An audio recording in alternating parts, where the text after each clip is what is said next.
Good morning, everybody. Aaron Nagler here with your Packers Daily Chat. It's Thursday morning on the Cheesehead TV social channels. The Packers, it's all pretty quiet around 1265 Lombardi. They are busy at work, in the classroom, in the gym, working out, doing that stuff they do in the off season. But Phase 3 begins Monday, and we hear from Aaron Rodgers. So you got to think next week be a bit busier. But in the meantime, it's always good to chat with you fine folks here on the Packers Daily socials, YouTube, Facebook, Twitter, mixing it up. As always, before I launch into anything else, let me remind you guys of our partnership with the Aaron Jones Youth Football Pro Camp. Head to aaronjonescamp.com for more information about Aaron Jones Pro Camp in the Green Bay area in mid-July. That's aaronjonescamp.com. You can use promo code CheeseheadTV to save 10%. That's promo code CheeseheadTV to save 10% for the Aaron Jones Youth Football Camp in the Green Bay area in mid-July. Good stuff from Aaron. Please check it out if you haven't already. Hello in the comments. Good to see you. Uncultured starting us off right away with the super chat. What's up, man? Morning, Nags and chat. This morning's jam is Spill the Wine by Eric Burden and War. It just jumps more than the Animals version, Pappy's. I tend to agree with that assessment, actually. Well said, well stated. I'm here for Aaron's lampshade, Mary. That's an old school reference right there. Wow. That's many years ago and about 3 different apartments ago. Can't wait to hear what Aaron has to say or not say on Monday. I think we're all kind of there at this point. I don't expect it'll be meaty. I don't think it'll be a lot, but I doubt it. Undoubtedly, Kenny Mayne will ask about it, and it'll be interesting to see how much Aaron wants to divulge. But yes, very much so. Very much looking forward to it. Hello, everyone from London. What's up, Tim? Hello from New York. It's just pretty weird how all these leaks just immediately stopped all of a sudden. No, it's not. I keep seeing people try and push this conspiracy narrative that because there are no more stories that there's not a story there or something happened. No, it's just people said their shit and now it's over. And now we wait as the media keeps churning on it because there's such a great engagement on it and we don't have a resolution on it because we haven't heard from Aaron. It didn't stop because of some spigot was turned off or because it's a fake news story or what have you. It just stopped because people had said their piece and had what they had to say. And the people who had an agenda, and yes, that's part of it, leaked what they had to leak. That's all part of it. All part and parcel of the great game. Sandy, what's up? So are we in the season of love now? Not yet. Not yet. A lot of ball game left. Hello, everyone from The Wire. Joseph, it's funnily enough, I am just finishing season 2 of The Wire on my 10th rewatch. People say season 2 is the worst. I mean, I don't know. I guess it's kind of trying to pick between your children, but man, that season is awesome. There are some amazing scenes, just straight up acting scenes in that season. I mean, absolutely outstanding stuff. I love that show. To be fair, Schefter got caught with his hand in the cookie jar. I don't agree with that assessment, Michael. He reported it. Now, he tried to walk it back to try and protect sources, but that's what journalists do. Nothing different there. Just talk to Aaron. He will say, I'll be there in Green Bay. Cool, man. Tell him I say hi. I'm ready for a whole lot of love. Oh, Jim, nice reference. Well done. Once Rodgers feels like he has punished the Packers front office enough, he will sign a contract extension that will provide security and clarity. That's an interesting way to look at it, Mark. I think, yes, once he feels like he's made the Packers twist, we'll have a resolution. I'm not so sure about it being this ironclad extension. Maybe there's an adjustment to the contract, but we'll see. It's a beautiful mystery, Nags. It's great sports talk. Yeah, that's exactly what it is, Robin. Sports talk. Just for the record, I didn't mean to imply the story was fake. I got you, buddy. Now that you've seen Stokes' hips in action, where do they land on the scale of Ahmad Carroll to Shakira? Blake, hardly seen them in action.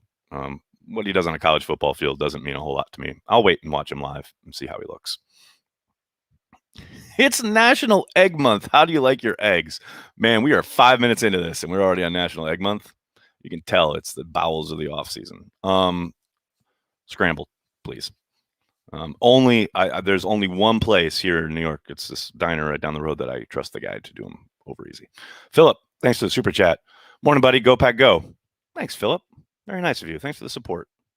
Savage is going to ball next year. Andy, I agree. And how phenomenal was that tweet poking fun at Bears fans? Come on. Darnell Savage carries the G. Love it. Absolutely love it. Rookie I'm most excited to see on the field. Got to be Amari Rodgers, right? I mean, everything from his return ability to how they're utilizing him in the offense, not just from the Tyler Ervin package stuff, but as a true slot receiver in this offense. I'm down, man. I'm excited. That doesn't mean I'm any less excited to see some of the other guys, but it's got to be Amari. No doubt about it. Nags, when will you be in Wisconsin? Probably at the start. I mean, just before the start of camp. So I guess late July. I know they announced the Hall of Fame inductee ceremony with Charles Woodson and Al Harris. Long overdue. Obviously, it's been rescheduled a few times because of COVID-19, but it will take place on August 28th. That probably means I would think shareholders meeting is going to be around that time, and then camp will start. So I would suspect that final week of July, I'll be there and probably be there for about 3 weeks. So right up until like the first preseason game. Bears still suck. Correct, Aaron. Well done. Carol, I don't know what you're talking about. Off-season talk is super exciting. You can go now. Thank you. Thank you for your contribution. Al Harris was extremely underrated. I agree. I think the problem is we as Packers fans know how good he was, and of course, in our head, probably the very number one replay, highlight, whatever that we think of is Al Harris taking Matt Hasselbeck's errant pass to the house to win a playoff game. I think the national perception of Al is Plaxico Burress abusing him in the NFC Championship game, which sucks. I hate it, but that is probably the prevailing kind of image that most casual national NFL fans probably think of when they think of Al Harris, which I hate. I hate it, but it's out there. The tape ain't going anywhere. But that doesn't diminish his career and how fucking good he was as a player, because he was outstanding. Nags, make fun of another linebacker for not getting an INT. It worked in the past, right? Hey, anything to help the squad, anything to provide a little bit of oomph and what do you call that? Motivation. How are the Bears going to kill Justin Fields? Probably by trying to coach him. Me and my brother will be down at camp that week, ahead of week 1 for the preseason. Hope to finally meet. Joey, that's got to happen, buddy. No doubt about it. We'll come down to lot 1. We'll throw down some Diet Dr. Pepper. It's going to be a lot of fun. The Lions are always a tough win for us, but seems like they got worse this offseason. Thoughts? Legless, they're in an absolute rebuilding mode. There's zero question about that. That said, yeah, you're right. They always are tough. It's a whole new regime now, whole new squad. I actually kind of like their offseason. I don't know about getting worse. I think they've done a decent job of tearing things up, but I think they'll still be competitive. Now, do I expect them to win 10 games? Hell no. But yeah, I don't know, man. I think it'll be a little bit better than you think. Will Dawson, Bruce City Lounge. Yeah, Will, I was on the podcast. You guys have the time. Check that out. I put it up on my Twitter. It's on my Facebook as well. Talking Brewers. Multitasking, multidimensional. I can talk about it all. No, not really. Tommy really breaking it down here. Fuck the Cubs and the Bears. Go Brewers, White Sox, and always go Pack Go. I mean, firm but fair, man. Carry the G, Paul. Thanks for the kind words. That's really nice of you. Michael, thanks for the super chat. Who hates fun more, the NFL or Tony La Russa? That is a tough call, man. Whew, baby. Because the NFL finally relented and now allows group celebrations after touchdowns, I will go with Tony La Russa. But man, it's a close one. It is a very close one. If Gmo makes the Lions, that gives us 3 inside guys. I like it. Been stationed in Japan for the last 3 years, and I'm excited to be back in Wisconsin soon. Would love to grab a beer with you. Appreciate everything you do. Steven, thank you so much. Thank you for your service, and safe trip back to Wisconsin if and when you make it. And absolutely, man, just hit me up on Facebook, Twitter, whatever. I meet people outside the stadium all the time. It's usually any camp day, anytime there's practice, anytime there's a game, I'm around. So just hit me up, man. Tari Bigby. What a blast from the past. Brandy. Joe Barry will employ a light box on occasion with a too high safety look. Are you ready for this? Hey, as long as they stop the run, I don't care. You know what the secret weapon, the secret sauce is now? You got Slaton in the middle, baby. You got a big immovable mountain. I don't know. I say immovable, but we'll see. But yeah, of course, that's modern football. Light boxes, only 2 down linemen. That's the NFL these days. So yeah, I'm ready for it. I just hope they tackle, Brandy. I just need them to tackle. Just wrap up, get the guy on the ground, explode through the ball carrier. That's all I want, man. It's just all I'm looking at. Don't miss any super chats. Got that one. Javier, what's up, man? Thanks for the super chat. Among all the A-Rod talk, the rookies, etc., can we take a moment to be excited about how damn good Gary will be this season? Let's go, people. Now you're speaking some gospel right there, because holy cow. You saw towards the end of last season how he came on and was really becoming a terror on the defensive side of the ball. I can't wait to see how Barry utilizes him, probably, most likely, all across the front. Yes, he should be hitting his stride this year and be an absolute terror for opposing offenses. I'm down with that. Nicholas, thanks for the super chat. The Lions seem to be going the run and D route. I mean, it's the building blocks, right? I mean, that makes sense. If you're reinstituting a program, restarting a program, you want to start with the basics. And that's what they're doing. That makes sense. Why did Slaton slip in the draft? I don't think he slipped, Ryan. He's a big man who doesn't play on third down. They're just not as valuable. That's been the case for a while now, as we were just talking about. Light boxes means fewer opportunities for a big monster in the middle. I think there are certainly technique issues. There are certainly things he can learn to do better. But hey, man, if he keeps the linebackers clean, he's doing his job. And I'm all for it, especially on early downs. JK will have to relinquish the name of the weapon, and that'll belong to Amari Rodgers. Okay, I put forth to the committee. I'm down with that. Can't believe Goody drafted Gary. What was he thinking? I know, Robin, right? Unbelievable. Nags asked before, but do you see Gary being used with his hand in the dirt more? Yeah, I do. I do think he'll be up and down the whole front, not just as a 3-tech, but kicking inside. He'll even play some straight up with the center on passing downs, I think. They're going to use him all over the place. I do think his best kind of spot is still standing up and trying to get around that edge and bull rushing tackles. But yeah, I do not doubt for a moment we will see him kind of, I think everybody on that front. You heard Kenny Clark on our draft show talk about how he has slimmed down and he's going to be moving around a lot more than in the past. I think there's going to be a lot of mixing and matching, and that's something you saw with the Rams last year. They have a lot. Obviously they have Aaron Donald, but they had a lot of really talented guys up front, and they loved like just kind of putting them in different places each and every series and really keeping offensive coordinators and quarterbacks guessing. I'm down for it, man. I'm really excited. Nicholas, thanks for the super chat. People are still hating on Gary because all they see is sack stats. Oh man, just ignore that nonsense. I mean, I know you're not saying that, but yeah, that is like elementary, not even elementary. That's like kindergarten level analysis. You don't need to worry about that. Fred, thanks for the super chat. Is comparing Slaton to Pickett fair? Whoa.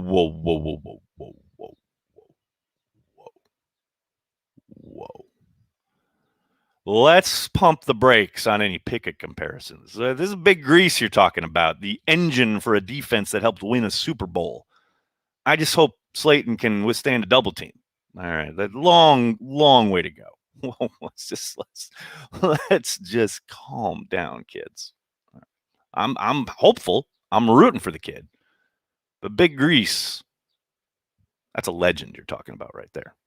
Legend. Gary, above or below 10 sacks? Yes. Give me above.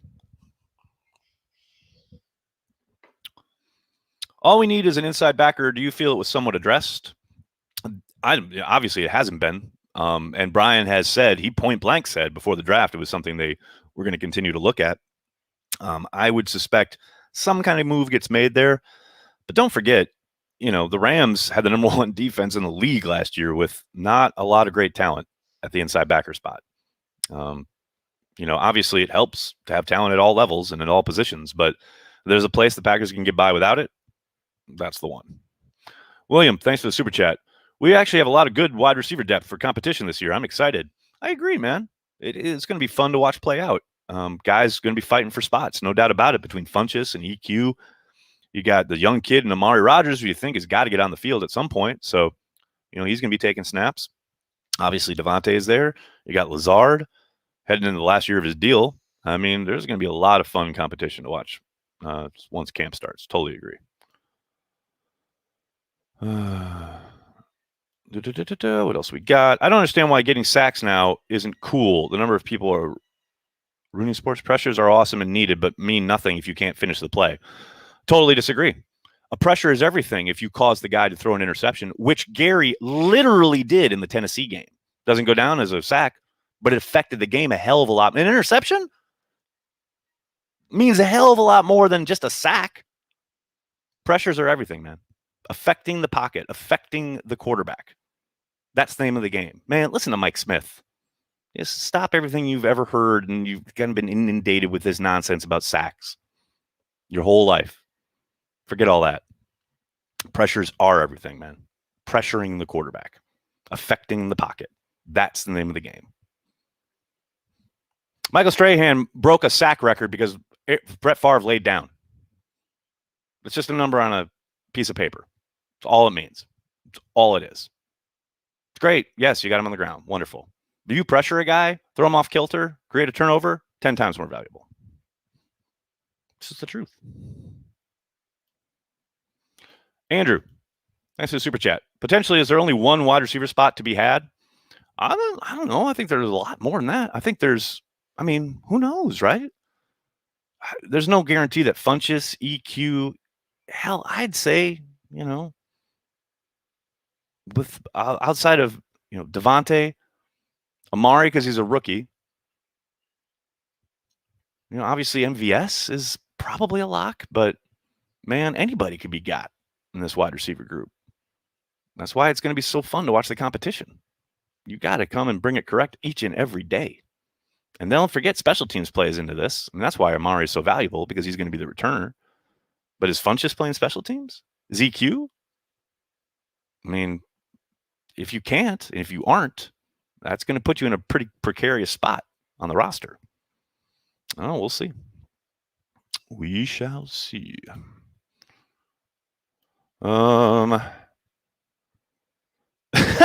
If they can cut a stud like Kumaro, then nobody is safe. Exactly. I mean, I should have just said that. That's well stated. Well done.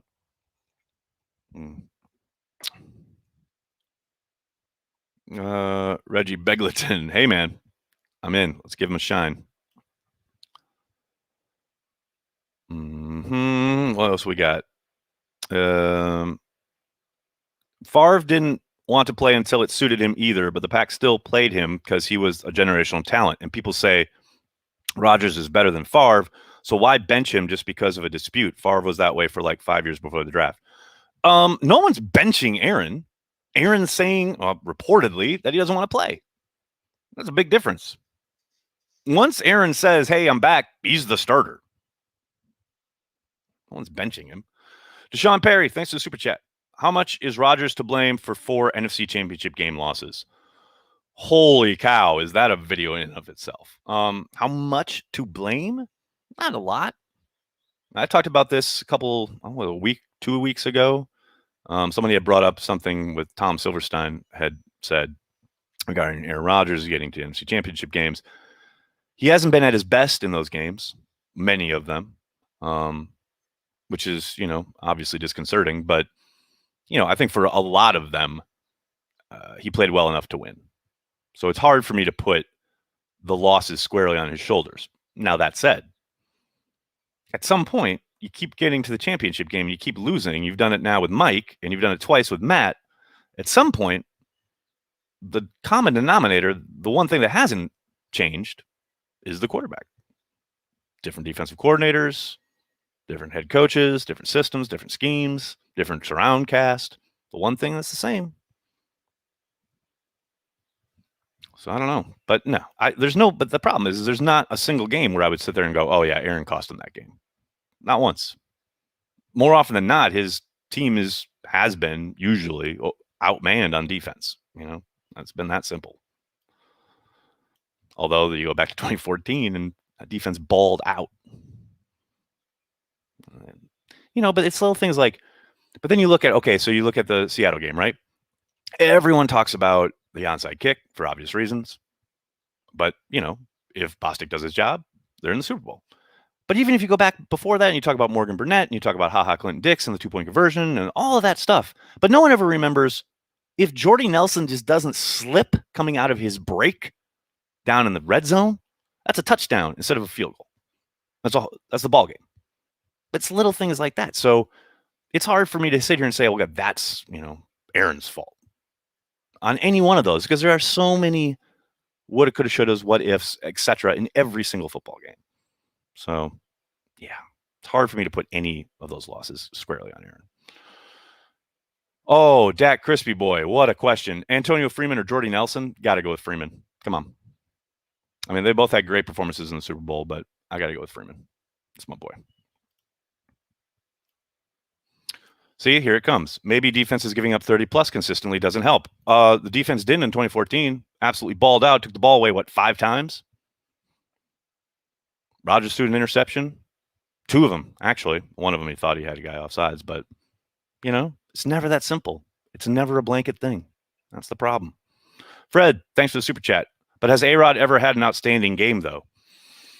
Probably not. That's my point. And that's what I literally just said. He hasn't played his best. And that is, kind of a continuous theme. Now, I thought he had a pretty good game against Tampa, but he also had some misses. And he's directly responsible for one of those sacks, and contributed to having to go 3 and out in the fourth quarter. It's a lot of levels. Pepperidge Farms. Brandy. Oh, I love it. All right, everybody. I'm going to have to get going. I can't thank you enough for hanging out, talking Packers each and every day. Please do me a huge favor and hit like on the video, subscribe to the channel, tell your friends and tell your family. Cheesehead TV, we are devoted to Green Bay Packers fans worldwide. Thanks a lot, everybody. Have a great day. Go Pack Go.